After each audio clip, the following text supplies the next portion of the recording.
Привет, дорогие вязальщицы, с вами Пара Спиц и я, Тоня Февралева.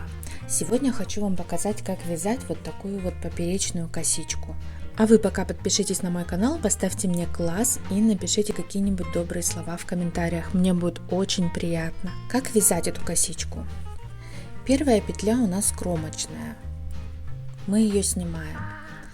Дальше берем поперечную ниточку между двумя петлями и провязываем ее лицевой.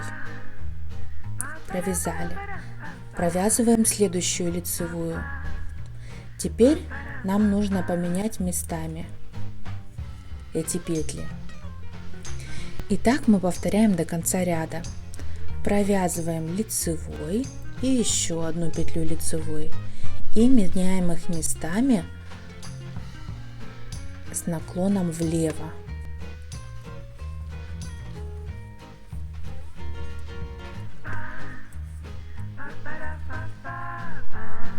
Когда мы доходим до последней кромочной петли, вот я меняю последние две петельки, я провязываю петлю лицевой и через нее протягиваю кромочную петлю.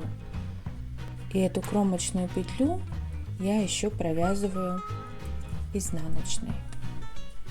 И вот у нас получилась вот такая вот красивая косичка. Следующий ряд мы будем просто вязать изнаночными. Так несложно и очень интересно смотрится вот такая вот косичка. И у нас тут никаких лишних петель не добавилось. Все как было в самом начале. Надеюсь, это видео было для вас полезным. С вами была Тоня Февралева. Подпишитесь на мой канал, не забудьте. Обязательно поставьте мне лайк. В следующем видео будет еще много всего интересного. Всех целую, обнимаю. Пока!